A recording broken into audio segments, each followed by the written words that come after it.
Hey y'all, how we doing today? Today we got a podcast style relaxed video, not an English class, although you can always improve your English, always listening to me. But it's just going to be a chill, just talking about basically my life and my experiences and my thoughts video, because some of you guys seem to like it and I like it, so let's go. All right, so you might have seen the first video I did earlier this year, months ago. I don't even know when I did it, maybe like April, May, I don't know.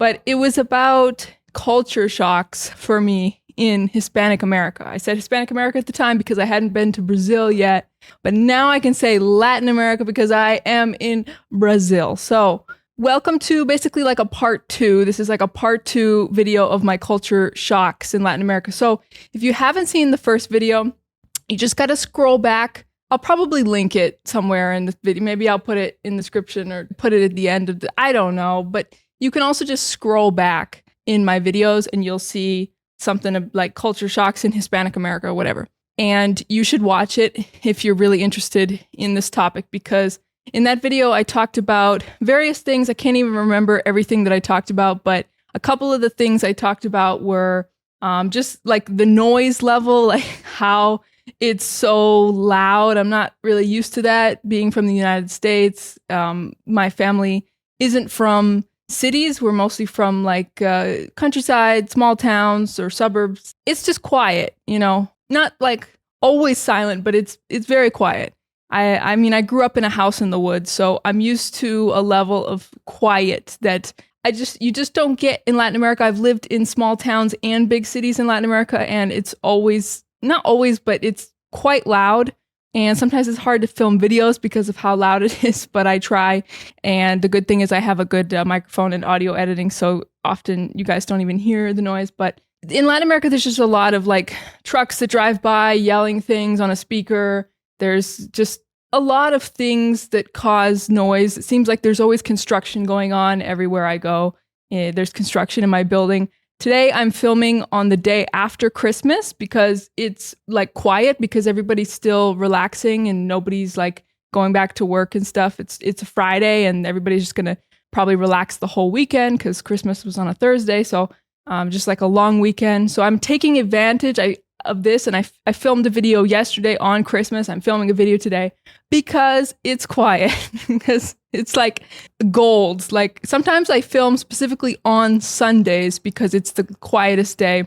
So yeah, this is just something that I've dealt with in so many countries, just very high level of noise. And sometimes it's nice, like sometimes it feels alive, like more lively and like human.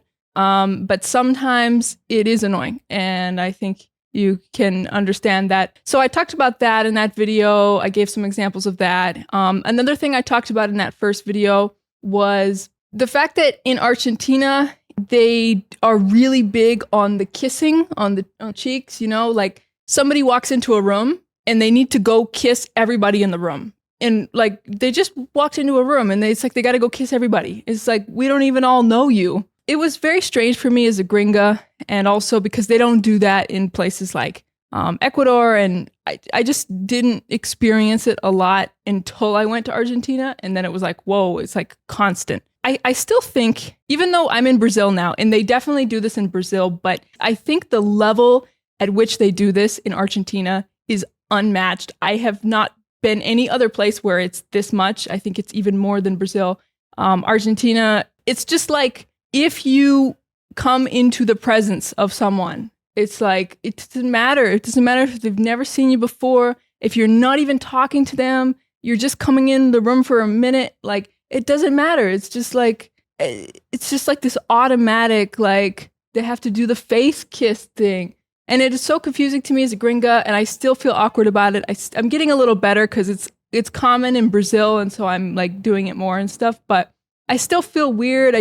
Sometimes I feel like I'm doing it wrong. I don't even know if that's possible, but also I'm a gringa, so nobody really expects me to act like them, but I still feel like this weird pressure sometimes when I show up at a party or an event or whatever, or any place, like a dinner, anything. I feel like there's this pressure I need to like go through the, people and be like, hi, and do the face thing. Cause some of them do it to me. But I realized that in Brazil, not everybody does it. A lot of people do it, especially women, but not everybody does it. And it's not like as much. And they know that I'm the gringa and stuff, so they're not really expecting me to go around and do that. But I always have this fear of people thinking that I am antisocial or I am rude or whatever because of these cultural differences. And it's just not in my nature, and I don't think it ever will be, to walk into a place or when I'm leaving a place, when I'm saying bye, to go and kiss everybody. I just don't think that will ever be me. I'm just like, I joke about how gringos, when we leave a place, we're just like, bye guys, bye, nice trip. Have a nice trip home. Be safe. Love ya. Bye. Okay, we're out. Like, it's just, and for me, as long as you look at the people, you greet them, you say goodbye, as long as you make some effort, I don't understand why you need to touch them. I don't understand why you need to touch them. And when I talked about that in my first video about culture shocks, I got a couple comments of people being like men being like, I'm from Argentina. I don't even like when they do that either. So I'm not the only one, but it's not that I don't like it. It's just a little weird for me. It's not that I have a problem with touching. Believe me. I love to hug. That's another thing. I notice that sometimes people, because I'm a gringa, they don't know if they should do it. I see this hesitation, like they don't know if they should hug me or anything. So sometimes when I'm meeting someone, especially if it's for like a date, then I love to hug. Okay. Let's just declare that right now and forever. I love to hug and I love affection. I have been in relationships with Latinos and I am the more affectionate one in the relationship. Okay. I am super affectionate, especially when I'm in a relationship. Extremely. Like, I think like my love language is touch kind of level of affectionate. So it's not an issue with that, with touch. It's just not feeling like the need to touch everybody in a room, like in a specific way. And yeah, it's like, I love to hug, but why do I need to go hug everybody or face kiss? Which is, gringos, we don't even do the face kiss thing, even with people we're close with. So it's just weird because it's not really a kiss, but it's like an air kiss, cheek press. I don't even understand it even to this day. So yeah, so it's not an issue I don't have an issue with touch, but I notice that sometimes people will be a little hesitant to touch me because they don't know, like, if the gringa does that. I would say if gringos are in your culture, if they're in your country, like, just greet them normally, like, just treat them normal. Like, you don't need to be afraid of, it's okay. Like, I'll go along with whatever you do to me. That sounded horrible. That sounded great. But I'll go along with the greeting. But I just don't want you to expect me to be the one to initiate it or to walk into a room and do that to everybody. Like, I'm just not going to be that person that goes around and like, yeah. So in Brazil, I'm just like, oi, gente, ciao, gente. That's good enough. But if you initiate it, if you come close to me, like, okay, yeah, let's do it. Yeah, it's a little weird for me, but I need to do it because I need to like just keep getting used to it. So it tends to be in the more Europeanized countries of Latin America. So that's why like I never experienced it in Ecuador. It happened a few times in Mexico City, but not like a lot. Yeah, Colombia sometimes, but I really have only spent like, less than 6 months in all of these countries, except Ecuador and Mexico. I've spent longer. But the other places I haven't really spent that much time, so I can't really say. But anyway, so I talked about that in the last culture shock video. I wanted to mention that in this video because those are important culture shocks. And now I have the experience of being in Brazil to compare to what I said in the first video. As far as the loudness in Brazil, yes, I'm experiencing it just as much as any other country. Argentina wasn't as loud, but I recently made a video about how the Feira Livre is basically like an obnoxious tianguis. So a tianguis in Mexico is a pop-up street market once a week. So the Feira Livre here in Brazil is just like the Mexican tianguis, just like the Mexican market, but it's way louder. It's way more obnoxious. People yelling and just it's just way louder. So that also is a culture shock. But like I said in that video, it's a fun thing. So I wrote down some things that I want to talk about in this video, and everything might not be like a perfect example of a culture shock, but I just, over the past months, a couple years, I've just been writing down some things that I think are a bit interesting to me and different than Gringolandia, and just kind of like just new for me that I want to talk about in some videos. So sorry if you think that one of these is not really like a good example of something, or it's nothing that I'm saying is to generalize about all of Latin America. Like Latin America has many different countries, so I'm not saying that like everywhere you go is the same. I'm just saying in my experience, in the places that I've been, I have experienced certain things. So it's just my experience. Don't take it too seriously, as always. Okay. So one thing I want to talk about related to the holidays we're experiencing right now, the Christmas, New Year's celebration stuff. So the 1 year I spent Christmas and New Year's in Argentina. Yeah, this year I'm in Brazil. Last year I was in Thailand, actually. That was cool. I was in Thailand for Christmas and New Year's. But the year before that I was in Argentina. And I spent Christmas in Buenos Aires, and I spent New Year's in Cordoba, the city, Cordoba. Anyways, but let me explain to you how I was not prepared at all, and it's kind of exposing myself for being a little bit of an idiot, but I didn't realize that literally everything closes. So I was staying in Airbnbs that didn't have a kitchen, and I did bad planning. I wasn't expecting literally everything to shut down on these days. So what happened was I was in Buenos Aires, and I was just basically just eating out at restaurants every day because back then, a couple years ago, it was cheaper. It was cheaper to eat out at restaurants in Argentina. I think it's more expensive now. But for me at the time, I thought it was pretty cheap, and I didn't have, I wasn't like cooking and using the kitchen. So I was just eating out, and Christmas Day came and everything's closed, but I had to eat. I had no food. So luckily I found an Indian restaurant to eat at that was open on Christmas in Buenos Aires. So luckily there were a couple places open on Christmas in Buenos Aires, thankfully. But then I made the horrible decision of booking a flight to Cordoba on New Year's Eve. So during the day, New Year's Eve. So the last day of the year. So that night was the New Year's celebration. And in the United States, New Year's is not that big of a deal. It's not a big family holiday, shut everything down, eat dinner with your family. It's not a big deal like that. New Year's is like a time when, young people might go out and party or something, but that's pretty much it. Like New Year's is just it's just not a big deal in the United States. So I wasn't used to this.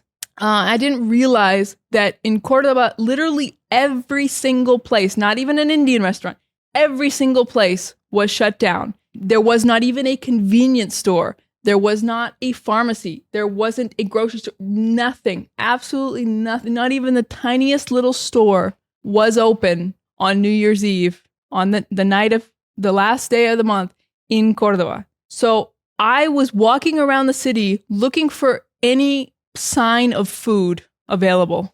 I arrived. I got there. I didn't have anything to eat. I checked into my Airbnb, and I was walking around. I didn't find anything to eat. And then it started raining, and I was just like trapped in the rain outside, hungry and lonely, and everybody's like with their families inside eating and stuff. So I spent probably the worst New Year's night of my life in Cordoba because I was not prepared, and I didn't realize that there would be absolutely nothing for me. So I went to bed hungry that night. I didn't eat anything, and was just lonely and sad, depressed. So that was not a good year. So basically what I realized is that everything closes. So for this year in Brazil, I really didn't want that to happen. So I made sure to stock up on food, and I'm staying in a place that has a kitchen and I'm cooking. So this year I'm good. Yesterday it was Christmas Day, and I just stayed at home and I had plenty of food to eat. So I'm just making sure that I'm prepared and I have food, so I don't have to go out and walk around the city looking for food like a couple years ago. So that was kind of a bit of a culture shock for me. Okay, another thing I want to talk about, to continue with the topic of the loud noises and everything. Yeah, specifically when I was in Ecuador, I would stay in small towns, and I remember like just listening to people would get drunk and stay up till 3 a.m, in my like building, and just it was like not like a big apartment building because it's like a small town, small city. So it was like a small building that rented out like rooms. And I just remember it being like 2, 3 a.m, and there's just people singing these same songs, I call them like drunk love songs. These songs that I don't even know what genre this is. I still, to this day, I don't know what it's called. I don't even know where these songs are from. But in Ecuador, they constantly play these same like 20 songs. Yeah, it's not even that many. It's maybe like 20 songs. They constantly play on loop like these 20 songs. I don't even know what they're called, but if I heard them, I'd recognize them. Constantly. They play them throughout the day, throughout the night, all the time, anywhere. It's just like, I feel like Ecuadorians know like 20 songs and they just keep playing them on repeat. It's like constant. And so it's just what I would hear all the time. And if it's not that, it's reggaeton. It's either like these 20 dramatic love songs or it's Bad Bunny. There's no in between. It's like that or that. That was my experience in Ecuador. And people would get drunk and they'd be singing these songs because everybody knows the lyrics, of course. Yeah, like 3 a.m. So that's something that you experience sometimes. But I don't know. I think I haven't spent enough time, like enough years living in other countries to really comment on their local popular music and what they sing and stuff. But in Ecuador, yeah, I experienced that a lot. Okay, another thing that's definitely a culture shock, but I think it's cool. I think it's cute. It might not be a smart thing to do. Like it might not be a good business decision, but I think it's heartwarming. I think it's cute. I think it's nice. Sometimes small businesses will just, this has happened. Where has this happened? This happened to me in Ecuador. This has happened to me in Colombia.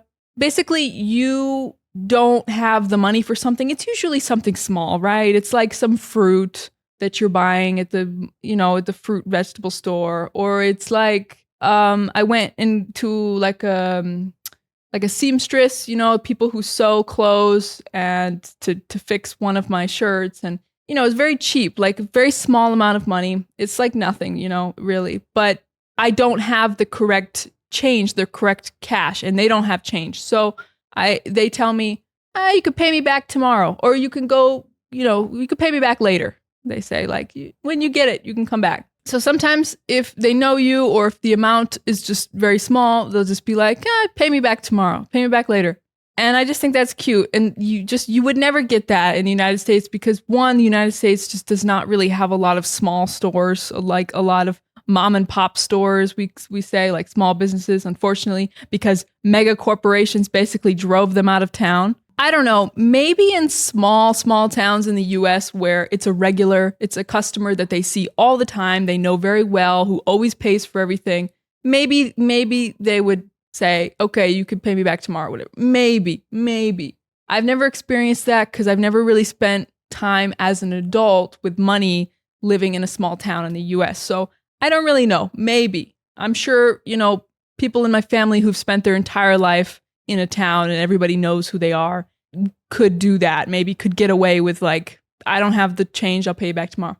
But nowadays everybody plays with card anyway. So I've experienced it more in places where people just use cash and the amounts are smaller and whatever. Like, yeah. So I think that's cute. Pay me back tomorrow. Oh, another thing that's interesting is elevator etiquette.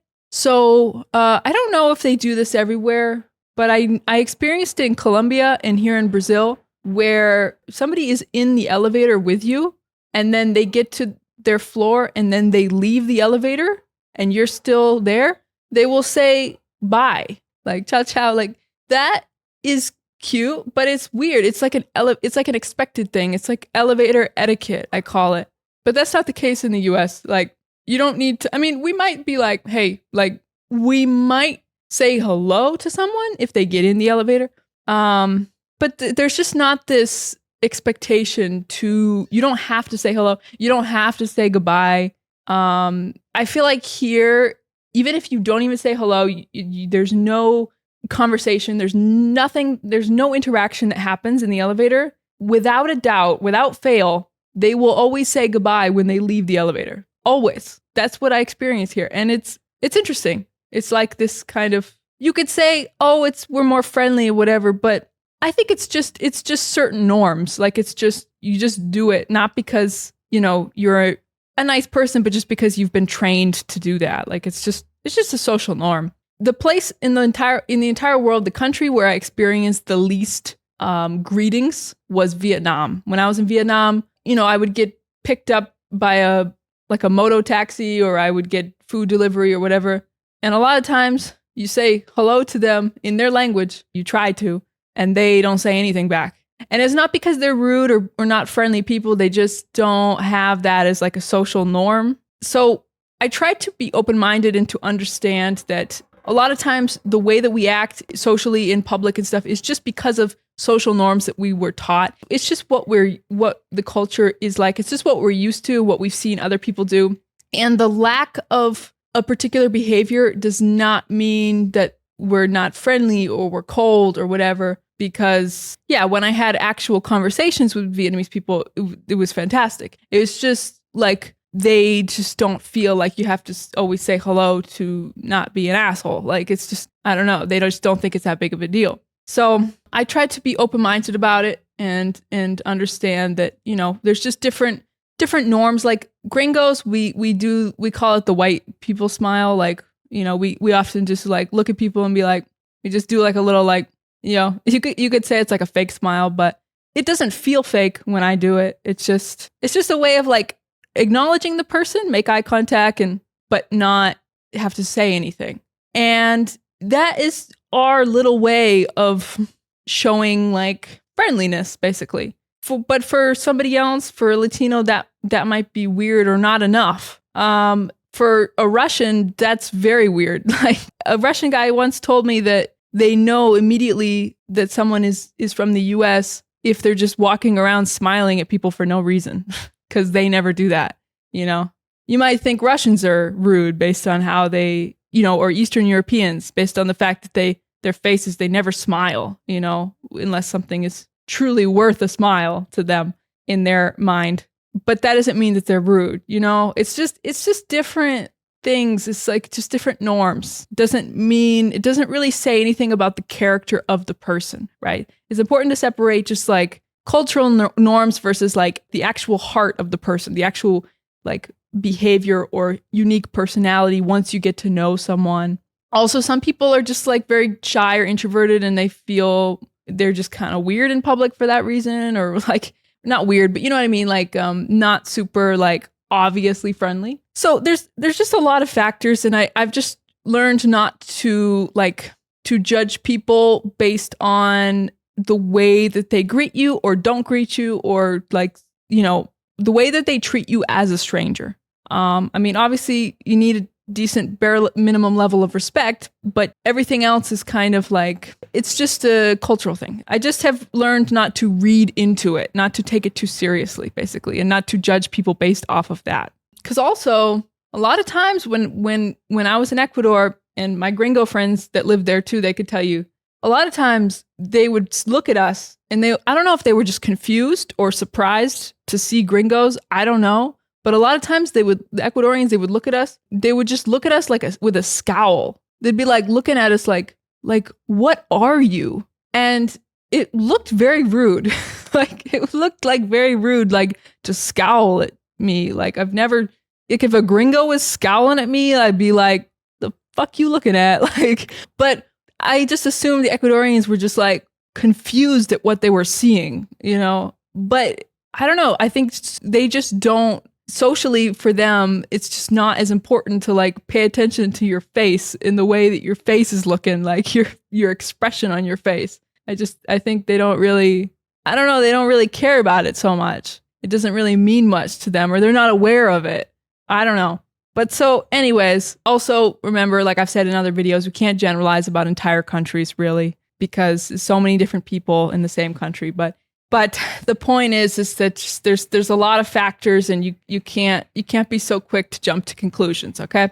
All right. So the next thing I want to talk about, I have experienced this in certain places more than others. I have experienced this a little bit in most places, except like probably like Argentina. I didn't really experience this there, or maybe some other places, but I experienced this a little bit in most places, but I experienced this a lot in cities that are very touristy, have a lot of gringos, have a lot of foreigners, like Mexico City and Medellin, Colombia. So in Medellin and Mexico City, this is where I experienced it the most, the absolute most, like to a level that was like scary, but could be a little bit in other places too.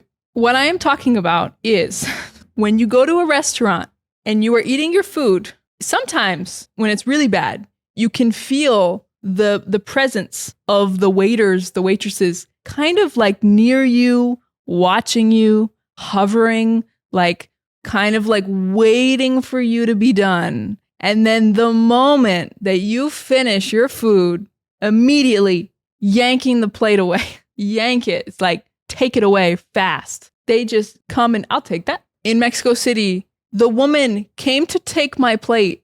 I wasn't even done. And she was like, oh, okay, my camera overheated. It does that when it's 35 degrees. Yeah, did I tell you? It's hot as hell.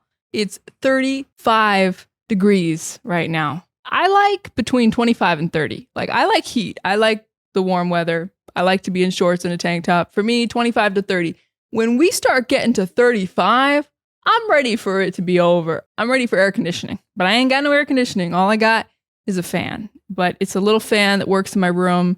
You have to plug it in. I can't even plug it in here. And if I did, it would be bad for the audio. Yeah. So I'm just suffering. It's all right. I'm okay. I'd rather be hot than cold. I don't like to be cold. So yeah, I was talking about how this happened in Mexico City. It happened in Medellin.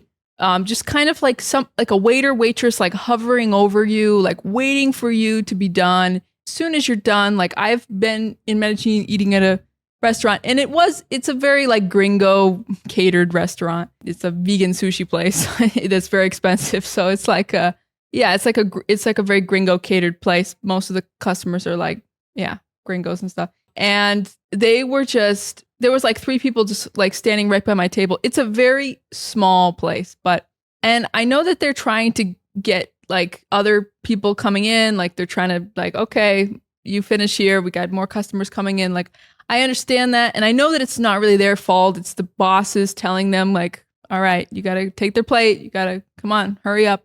But it's just not enjoyable for a customer to feel rushed while they're eating, to feel like they're being watched. There's absolutely no reason for the plate to be taken away when we finish. I have a surprise news flash I have some information for those of you who think that this is a good practice.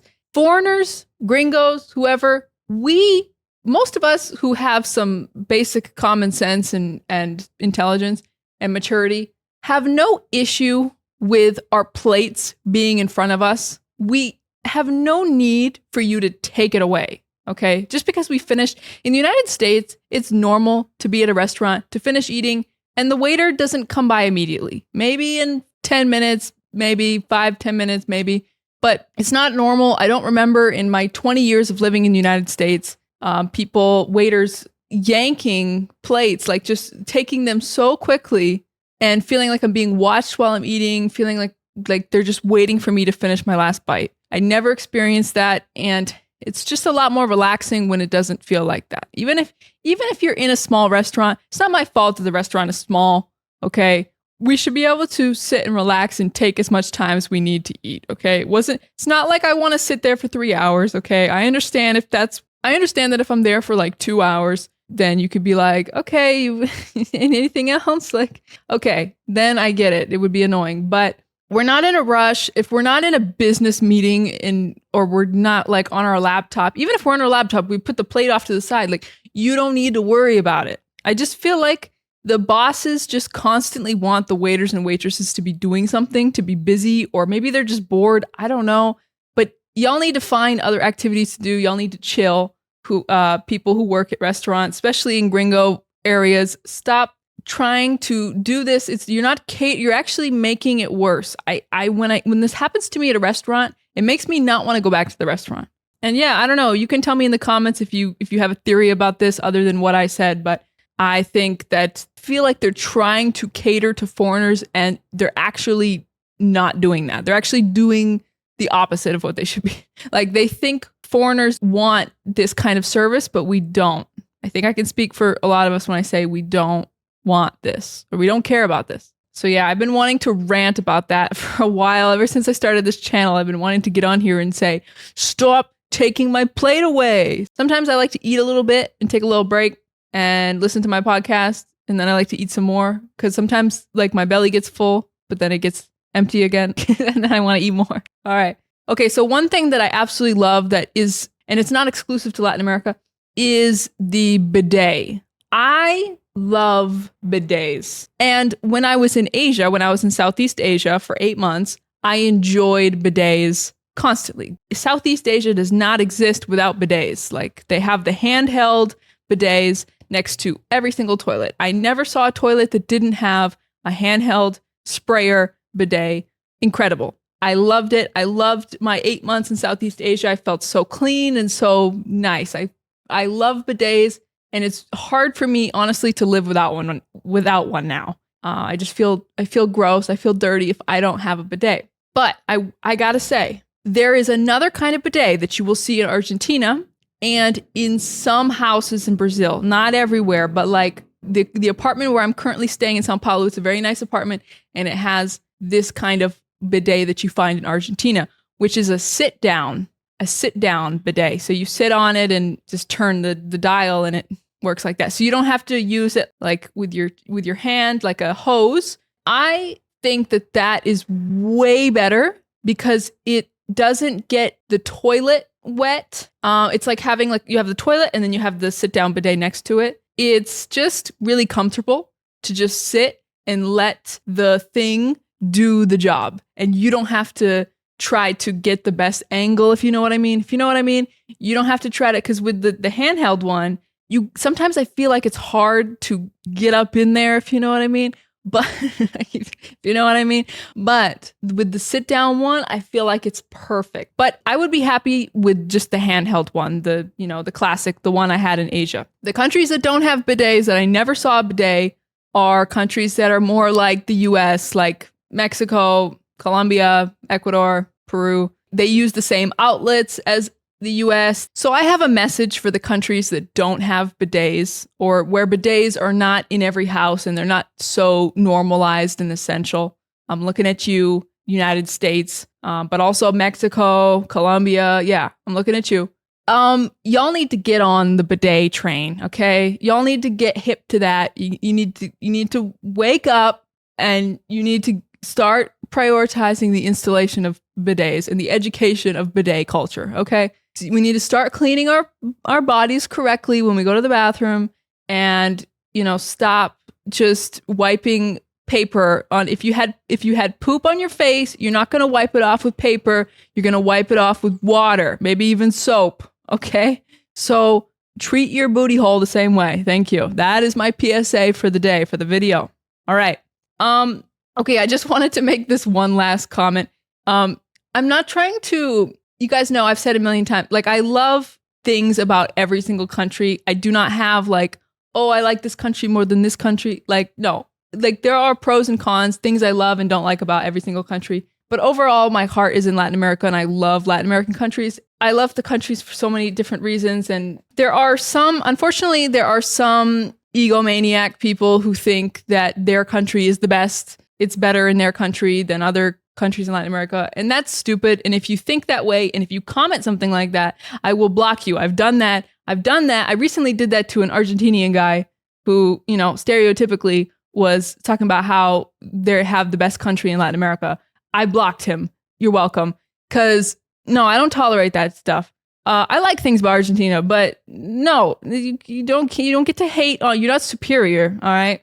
Thank you. I probably should have said this at the beginning of the video, but I'm not trying to like just hate on certain places or glorify other places. No, I'm just randomly throughout my experiences, I've wrote down certain things that I just wanted to talk about. One of the last things that I want to talk about is the showers.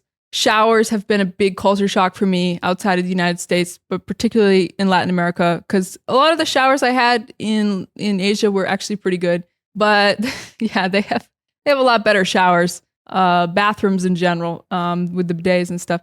I've had some pretty horrible showers in Latin America. The worst, if I had to give like the worst shower experiences award to any country, it would probably be Colombia.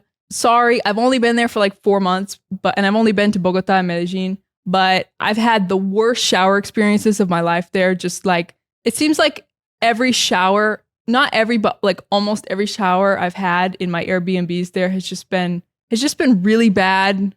It'll be like burning hot and then it goes freezing cold, or other ones like the pressure is constantly changing. I've just had really bad luck with showers in Colombia.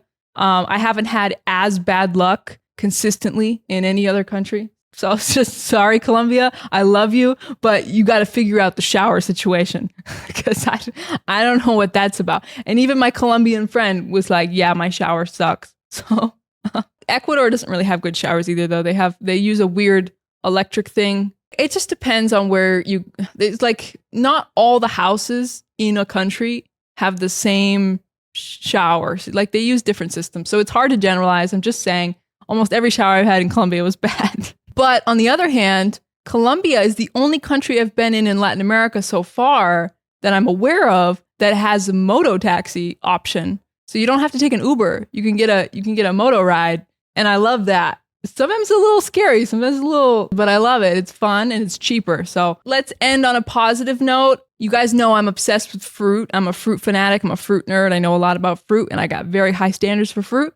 The best fruit market in Latin America, okay, not in the world. Asia, you can't compete with Asia, but the best fruit market in Latin America that I have experienced was in Peru, in Lima, Peru. Peru has my favorite mangoes like that I've ever had in my life, just in abundance, even outside of mango season, just year round. Like you can access like my favorite mangoes. They're called Hayden and Edwards mangoes. You can find both. There's Hayden mangoes and Edwards mangoes. You can find both of them. I haven't found them in other countries besides Ecuador, but I think a lot of the ones in Ecuador actually come from Peru. Some of them, yeah, especially in the south. Anyways, best mangoes, chirimoyas. Freaking love chirimoyas are from like Ecuador, Peru region. You can also get them in Ecuador, but I think they're a little cheaper in Peru. Incredible. Giant, sweet chirimoya heaven. So mangoes, chirimoyas. Peru and Ecuador have, sorry Mexico, but in my experience, Peru and Ecuador have the best avocado selection I have ever seen in my entire life. The best like fatty, sometimes almost garlicky Andean avocados. Oh my God. Best avocado selection, best mangoes, chirimoyas, incredible. Yeah, and other things too, but those three, I'm like, take my money. Let me know in the comments if you want me to make a video just talking about all my favorite fruits of different countries and stuff and all my fruit, experiences, because I will. I don't know if you guys are really that interested in that, because definitely there are things that I really love about Mexico and literally every country I've been to, I can say something about the fruit there. I have a positive comment about something, but I just wanted to give an overall award to like the number one place in Latin America that I experienced for fruit selection and really also just market selection, not just fruits, but also vegetables and everything, was Peru. The market I went to in Lima, Peru, and even the little shops, the little stores. Oh my God, it's incredible. I can't explain. I need a whole nother video to explain all this, but it's just. And Ecuador is like maybe second, because Ecuador has a lot of the stuff that Peru has, but I don't know. I just thought that Peru had the most complete, perfect market. I do love the markets in Mexico too, but for different things, maybe. I'll explain that in another video, maybe. Anyways, that's it. Let's wrap it up here. I feel like my camera's going to die any second. Love you. Thanks for listening. Appreciate you as always. Bye-bye. See you in the next one. Bye-bye.